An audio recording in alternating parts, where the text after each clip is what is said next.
एक छोटे से सुंदर भारतीय गांव में, जहां सूरज की पहली किरणें मिट्टी के घरों को सुनहरा बना देती थीं, नानी अपने आंगन में शांति से बैठी थीं।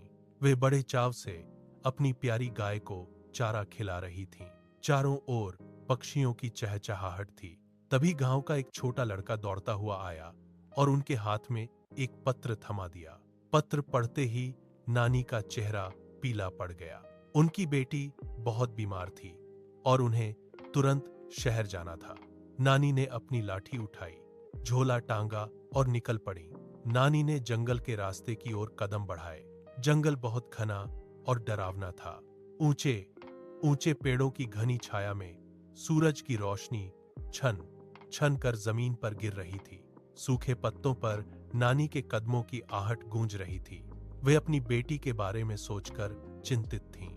हवा में एक अजीब सी खामोशी थी, जो किसी बड़े खतरे का संकेत दे रही थी। नानी अपनी लाठी के सहारे धीरे धीरे पगडंडी पर आगे बढ़ रही थीं और उनकी धड़कनें तेज हो रही थीं। अचानक झाड़ियों के पीछे से एक भारी दहाड़ गूंजी, जिसने पूरे जंगल को हिला दिया। एक विशाल शेर रास्ता रोककर खड़ा हो गया।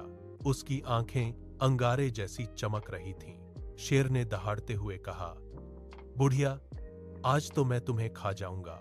नानी का दिल जोर से धड़कने लगा, लेकिन उन्होंने घबराहट को अपने चेहरे पर नहीं आने दिया।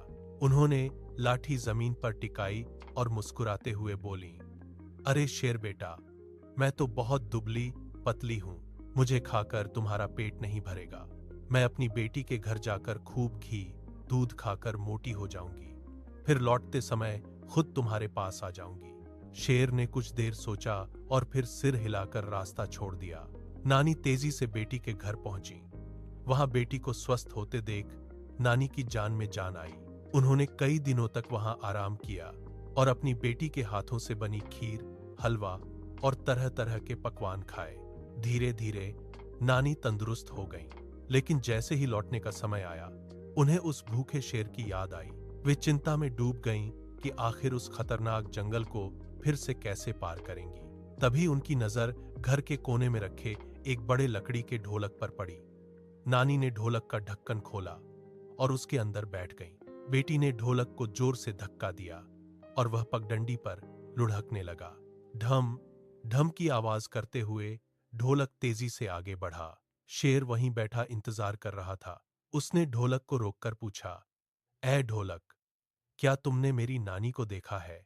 ढोलक के अंदर से नानी की आवाज आई, चल मेरी ढोलक। ढम ढम ढम शेर मामा की आंखों से होले, बम बम मम। नानी तो चली घर को, खा पी के मस्त। अब शेर मामा देखते रहो रास्ता। शेर को अपनी गलती का एहसास हुआ और वह पीछे भागा, लेकिन ढोलक ढलान से तेजी से नीचे लुढ़क कर गांव की सीमा में जा पहुंचा। नानी सुरक्षित बाहर निकली और चैन की सांस ली। गांव के लोग उन्हें देखकर खुशी से झूम उठे। नानी ने साबित कर दिया था कि शारीरिक बल से बड़ी बुद्धि की शक्ति होती है। सूरज ढल रहा था और नानी फिर से अपने घर के बाहर सुकून से बैठी थीं।